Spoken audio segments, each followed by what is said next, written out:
On Saturday, everything broke right for the Green Bay Packers, except me unmuting my microphone on time for the live stream.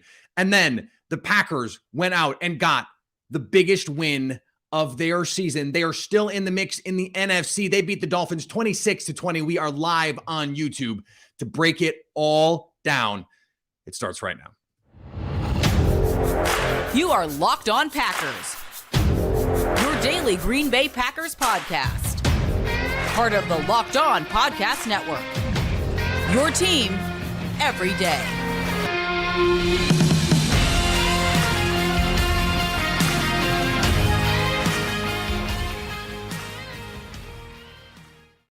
You were Locked On Packers, part of the Locked On Podcast Network, your team every day. I'm Peter Bukowski, and I cover the Packers for The Leap, a newsletter I would love for you to subscribe to. Follow me on Twitter, Peter_Bukowski. Follow the podcast on Twitter at Locked On Packers. Like us on Facebook. Subscribe to the podcast, iTunes, Spotify, Google Podcasts, wherever you find podcasts. You will find Locked On Packers, the #1 Packers podcast on the internet, and the show for fans who know what happened. They want to know why and how. Thanks to everyone who makes Locked On Packers their first listen every day. We hope you like starting your day with us as much as we like starting our day with you. And I hope that you started your day the best way you can. If you celebrate Christmas, I hope you got the presents that you wanted. Merry Christmas. And this was a great way to cap off the afternoon if you're a Packers fan, because on Saturday, and we're going to get into the playoff stuff later, but everything broke right for Green Bay. And so all they needed to do was the one thing that was going to be the hard thing for them, and that was beat probably the best team that they've beaten this season other than the Dallas Cowboys, maybe including the Dallas Cowboys, depending on how you feel about these two teams. And it was a unique way for this Packers team to win, at least this season. They won this game with defense. That's a weird thing to say on a day when the Dolphins averaged 8.4 yards per play and put up 376 total yards. But the Packers held the Dolphins twice to field goals when it could have easily been touchdowns, and then forced another field goal try that the Dolphins missed. Those were momentous defensive plays. The Dolphins were 2 of 7 on third down. Those were momentous plays. And then the turnovers. 4 turnovers by the Green Bay Packers, including 3 interceptions. And it was a little bit of everybody. It was Jair Alexander on a ball that Tua Tagovailoa sails. It was Devondre Campbell making an incredible play down the middle of the field. You have to defend the middle of the field against Tua and this Dolphins offense. You have to. He thinks he's getting a seam route down the middle. He thinks he's got the running back clean. He thinks we're out the gate on this. And Devondre Campbell, with those pterodactyl arms, ranges across and makes a great play, a momentum-changing play. End of the first half. The Dolphins are up 10. They're driving. It looks like they're about to put the nail in the Packers' coffin. The season is going to be over if the Dolphins score points. Instead, Jarran Reed forces the fumble, recovers his own forced fumble, and the Packers are able to make it a 1-score game coming into halftime. And out of halftime, they tie the game, and that sets up everything that follows. And then to finish the game, you have to get a stop at the end of the game. The Packers decide on 4th and 3, rather than go for it and try and end the game, to kick the field goal. It was a call I didn't love. I liked the run because I thought, oh, this means they're going for it. They lined up to go for it. Then Matt LaFleur thought better of it. In this case, I don't think it was better of it, but he thought about it longer and decided against it. Now you have to get a stop. Well, what do? If you're Rasul Douglas, you bait Tua into the same kind of throw that you got beat on earlier in the game. They tried to put that corner in conflict where you have someone in and someone in behind, and he doesn't know who's in behind. But he played it perfectly. He trusted the linebacker to pass off and then sunk underneath the throw. They're trying to get that Gesicki corner route back in there, and it ends up going right to Rasul Douglas. I don't know what Tua's looking at, because Douglas, his eyes never really come off Tua. and the Packers didn't really disguise pre-snap what the coverage was. So Tua is just, I don't know, not paying attention. I guess I saw a tweet that I thought was really incisive, and it seems like Tua is really just point and shooting, that he is just trusting Mike McDaniel and Jalen Waddle and Tyreek Hill to be right. I think he's a good quarterback. This was not the best showcase of his quarterbacking skills. 3 interceptions, including the game clincher, and the Packers defense, which was generally, it did not seem, at least in the first half, very good. They blank the Dolphins in the second half, blank them on the scoreboard. And all of a sudden, the run game not working the same sort of way. They were, the Dolphins opened this game with, I think, 4 straight 10-plus yard runs. And they finished the game 18 carries for 82 yards. It looked like the Packers run defense was going to kill them in this game. If for no other reason, then you're giving up the run game and you're getting beat over the top. Like, you have to pick one. If you're going to play 2-shell coverage, you can't give up the big play. If you're going to not redirect these corners at the line of scrimmage, it has to be because you're not giving up the big play. Redirect the receivers at the line of scrimmage. They weren't doing either. They gave up big plays and they were getting gouged in the run game. Well, in the second half, that changed. They started getting pressure on Tua. They started playing a little bit more aggressively on the outside, pressing a little bit more, playing a little bit more man and man match instead of traditional just zone. Let Rasul Douglas put his hands on corners. The fact that you did not get killed by Tua and Jalen Waddle in this game, and certainly in the second half. Second half, you lose Keyshawn Nixon, who's one of your fastest DBs. We're going to talk about Keyshawn. And you have to play Darnell Savage because you lose Rudy Ford, and you're going to Ennis Gaines, and you've got Rasul Douglas out there trying to chase after Tyreek Hill and Jalen Waddle, 2 of the fastest receivers in the league, and it doesn't kill you. That is a testament to your defense. So I know what the numbers say on a per play basis.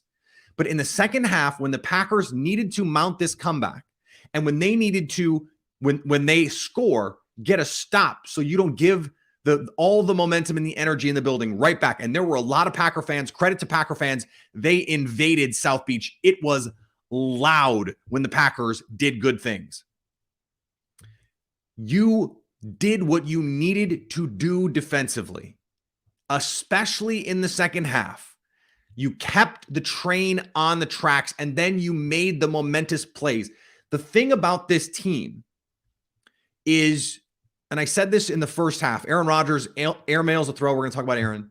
Jair Alexander misses a tackle, and it's just like, your best players are not making great plays.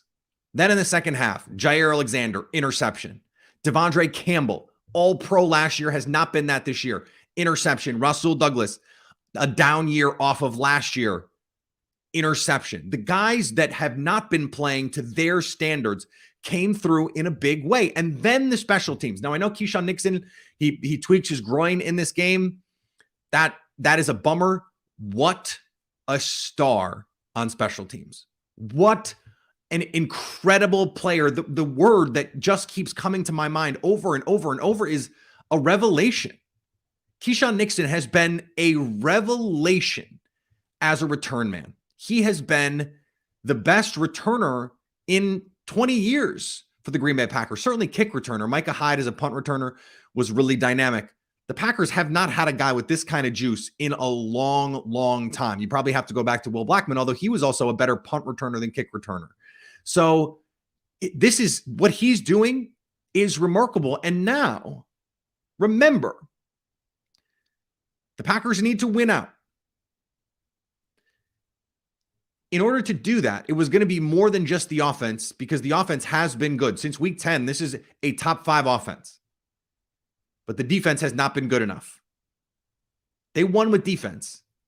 And they got a big boost from their special teams. I know that 4th and short call, not the best, but in the return game, they were awesome. And in the coverage game, they were awesome. And if you're going to get defensive performances like this, especially in the second half, you're going to get special teams performances like this. Hopefully Keyshawn Nixon is going to get healthy. And then offensively, you just do enough. Now, 26, that's not a gaudy number. It easily could have been more. They settled for field goals in situations where you expect them to be punching the ball in. They're not good on fourth down. They're not good in the red zone.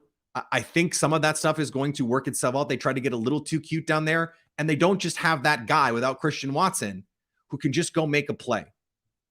Devontae Adams used to be able to just win one-on-one. Randall Cobb in his prime used to be able to just win one-on-one. They don't have the bodies for that anymore. They're going to have to figure that stuff out. I don't want to telegraph too much of what we're going to talk about with the offense, but this is how you can win games going down the stretch, and this is potentially how you can win games in the playoffs. This Packers team, coming into the season, this looked like a game that you could win because you could score enough, you could get some stops in the second half, you could create some turnovers, and you could beat a good Dolphins team. This is a good Dolphins team. This was a good Cowboys team they beat a month ago. Now they've proven it. Okay, you beat the Bears, congratulations. You beat the Rams, congratulations. Go on the road with a rest disadvantage and beat a team that's also fighting for a playoff spot, that desperately needs a win, that's coming in on a losing streak, that is going to be as hungry and as desperate as you. Come back from 10 points down to keep your playoff hopes alive. This is what you want to see from your team. This is the fight you want to see them have. They didn't give up. They didn't knuckle under. They're 10 points down. They kept fighting. And that has been a hallmark of this team this season. In the second half in particular, they have kept going. They did not give up the season when it's 4-8. They have kept on fighting, and that is the sign of a good culture. Now you're getting wins. Now your team is actually playing to its talent.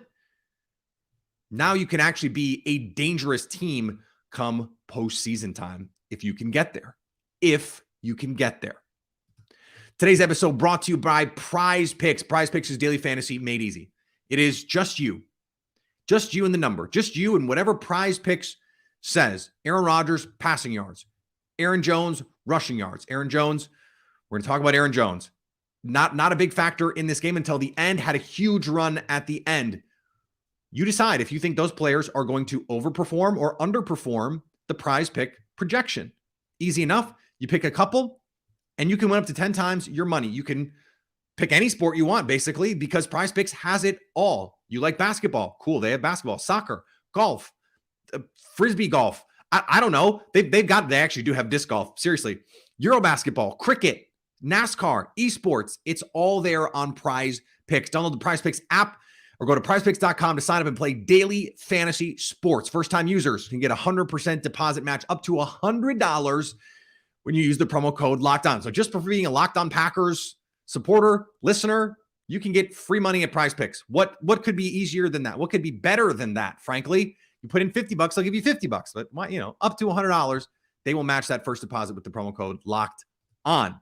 And thanks for making Locked On Packers your first listen every day. Make sure to check out Locked On Sports Today, the biggest stories around the sports world in 20 minutes or less, plus instant reaction, game recaps, and Locked On's take of the day. Locked On Sports Today, available on YouTube and wherever you get podcasts. So it was a kind of weird day for the offense because Aaron Jones was really good, but clearly banged up, clearly on a pitch count. There were times when I'm just going like, I'm like texting people, hey, did they announce an injury for Aaron Jones that I didn't hear? A new one? Because it seemed weird he wasn't out there more. A.J. Dillon, he gets the touchdown, had a couple tough runs, almost sealed it. Just got slipped up enough. I think if that's Aaron Jones, by the way, he houses that. He's just a little bit more twitchy and explosive at the point, and really all over at all parts of the field. Aaron Jones is incredibly explosive and probably more so than A.J. Dillon. You don't get him in this game. He's down. Christian Watson gets hurt in this game. So that's another one of your best playmakers. Big Bob Tunyon really just makes one play the whole game. You've got Mercedes Lewis stepping up. You've got Alan Lazard stepping up. Romeo Doubs has a couple catches. Patrick Taylor with a huge third down conversion. On 3rd and long, you keep a drive alive on a little check down to Patrick Taylor. And that was when I was like, wait, where's Aaron Jones? What's the deal? This is the kind of gritty performance that you need to win in these games. You did not have your A game. You didn't have your A players. And you found a way to get a win on the road. Now, the other part of this, Aaron Rodgers was sacked. I believe it was 3 times officially. The one at the red zone twice officially. The one in the red zone is unforgivable. That's on Aaron Rodgers. You got to get rid of that ball. Just have to. Cannot take a sack there. He misses the throw to Christian Watson in the flat. They come back and get the touchdown. But on the first one, they had to settle for a field goal because you lost 15 yards taking the sack there. You have this great kick return. You can't take advantage. That should be a touchdown. Not quite. So there's 2 ways to look at this. One is clearly Christian Watson is incredibly important to this Packers offense. That kind of goes without saying because they've been pretty good. In fact, really good with Christian Watson this season. And before Christian Watson broke out, they were just like fine offensively, not scoring a lot. They still don't quite have the recipe in the red zone. They still had to settle for field goals too many times in this game. Mason Crosby was awesome. He kicked 4 of them, but you don't want to have to do that. Even if you just take 2 of those and make them touchdowns, this is a double-digit win. Now, who knows how the rest of the game script plays out, but in the second half, the Packers really dominated the run of play in the second half. I mean, they really dominated the run of play. Their defense, the offense. I mean, in the second half, you've got touchdown. The Packers force a field goal on the next drive that's missed. That was when they tied the game. Now then Rodgers throws the interception. I don't know how that's not defensive pass interference. I mean, he just gets pushed in the back. They let the corners play all day, but there was a couple that seemed pretty obvious that they did not call. Okay, but the Packers get the interception right back. The Packers kick the field goal. That could have been a touchdown. That could have really not iced it because it would have been 27-20. They get another interception, field goal, and the interception to ice it. So the last 3 possessions of the game, interception, that's to go with a missed field goal on the first drive of the half. I mean, that is incredible defensive play. Your offense picks you up just enough. Now, if you want it to be a real team, you want it to be a real playoff team, yeah, you need to go score touchdowns there. I mean, this is a game with the amount of turnover luck that the Packers got. A.J. Dillon dropping it right to himself.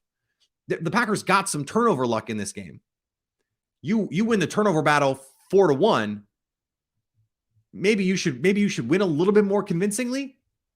Like, I think that's a reasonable take to have. The Packers had plenty of opportunities down in close and have not been able to either execute in the red zone or get the right play calls. They've been living a little bit too much, I think, on some of these dial-up plays where it's like, okay, fake everything one way, trying to come back the other way, and it's a 2-man route. That's great when it works, especially low red zone. I thought they tried a little too much in a little further out from the goal line. But they also, you don't have Christian Watson. He creates a lot of problems for defenses. You don't have Aaron Jones. They weren't able to run the ball at all. Aaron Jones has 2 rushing touchdowns on the season. They don't run the ball in the red zone. I don't know why. So there's plenty to clean up for this Packers offense that, by the way, has been carried by its offense over the last 6 weeks. So this is, I mean, yes, it's a criticism in the game, but I think it really is a way of saying, look, the Packers won this game and the offense didn't even play great. That's pretty remarkable. Now, you're going to have to play better to beat Minnesota. You're going to have to play better offensively, I think, to beat Detroit. But now you're in a position, you essentially control your own destiny. Yes, the Commanders have to lose a game. But if the Packers win out, they give themselves a really good chance at this. And that's the position that they wanted to be in. All right, you're hanging out with some friends. You're putting back a few drinks, a few too many. As the evening comes to an end and people start to head out, you think of calling for a ride. No, you say, you live nearby. You can make it home okay. It's no big deal. What are the odds you get pulled over anyway? And even so, what's the worst that could happen? Your insurance goes up. You lose your license. What about you lose your job? What about you total your car? What about you kill someone? Everyone knows the risks of driving drunk. The results are tragic and often deadly. However, that still doesn't stop everyone from getting behind the wheel while under the influence. That's why police officers are out right now looking for impaired drivers on our roads to save lives. So if you think you're okay to drive after a few drinks, think again, play it safe, and plan ahead to get a ride. It only takes one mistake to change your life or someone else's forever. Drive sober or get pulled over. And thanks for making Locked On Packers your first listen. Now check out Locked On Sports today for your second listen. I bring you the biggest stories from around the sports world. Yes, me. I do it. In under 20 minutes, get the analysis and opinions before anyone else with our local and national experts and insiders. Locked On Sports today, available on the Odyssey app, YouTube, and wherever you get podcasts. Okay, let's check in with the playoff tracker. Okay? You got to win these last two. It has gotten here where we can actually talk about the scenarios, and there's not 8 million of them. The Seahawks lost, good. The Lions lost, good. The Commanders lost, good. The Giants lost, it doesn't matter. They're probably out of reach, but good. It would have been fine if the Vikings lost. But it is good in this way. The Eagles lost. The Eagles losing means the NFC East is still technically in play, and the Eagles have not clinched the 1 seed. They are going to have to play for real this week. That also means the Vikings are going to have to play for real this week, but they are in the playoffs for sure. We know that, and teams generally do not care the difference between the 2, the 3, and the 4. Now, they could be playing for the first round bye. Probably not, though, because they need the Eagles to lose out to do that. It is still good, though, for the Eagles and Cowboys to be playing for something the later the season goes, because Week 18 matchups in the NFC feature the Eagles and the Cowboys that the Packers care about. So the Seahawks losing now means that they're at 8 losses. If the Packers win out, they'll have beat the Lions, who will be eliminated, and then the Packers will win that head-to-head with Seattle. You need Washington to lose one more, and then they just can't get there with the wins because they have the tie. They can't get to 9-8. They can only get to 8-1 or 9-7-1. So one more loss and the Packers win out. That's the deal. That's how you get in the postseason. So the Packers now, they get the Vikings at home. They get the Lions at home. The 7 seed very much still in play, and the Vikings still very much in position to get the 2 seed. You kind of want the 49ers to drop one of these so that Minnesota can stay ahead of San Francisco in that 2 seed race, even with a loss, because the NFC South team not catching them. So because you want to beat the Vikings, right? You need to beat the Vikings, but then that's another loss. Well, if you put them even with San Francisco is going to leapfrog them. So you can't get picky, right? Beggars can't be choosers on this. So it's not like you're like, okay, well, but no, you want to win. You want to beat the Vikings. A 2-7 playoff matchup with the Vikings would be juicy. Now, of course, you got to go beat the Vikings. And you got to play a lot better against the Vikings than you did the first time around. But this was what you wanted to see. The Packers showed a new way that they can win. You hope you can get your guys healthy. By the way, the offensive line played well in this game, especially in the second half when they started to run the ball. You lose Yosh Nijman in the middle of the game. Royce Newman comes in. You hope Yosh, with some rest, can get back out there. We don't know if David Bakhtiari is going to be back out there this week. Zach Tom, do you even notice that he's out there? Elton Jenkins back to being a butt kicker. You've got Josh Myers. You've got John Runyon. Those guys are so solid. You have to win in the trenches. Well, the Packers in the second half, defensively, winning in the trenches. Devontae Wyatt. Dean Lowry goes out. Devontae Wyatt comes in. He's making plays. Jerron Reed making plays. Preston Smith just being so solid. Kenny Clark making plays. Kingsley Enagbare, first possession, you get a batted ball. And then your team starts to make the turnover plays that you haven't been getting this season. Packers still need to clean up the sloppy play on offense, the turnovers of their own. I didn't love the hero shot to Lazard on that play. I did like the one to Christian Watson. That's just a bad throw from Aaron Rodgers. Aaron Rodgers played like a C game. He made the one great throw to Lazard, but I thought missed more big throws than he made. And you won. Ran the ball effectively in the second half. It is really going to be a fun finish to the season. Who would have thought? Who would have thought just a few weeks ago we would be talking about fun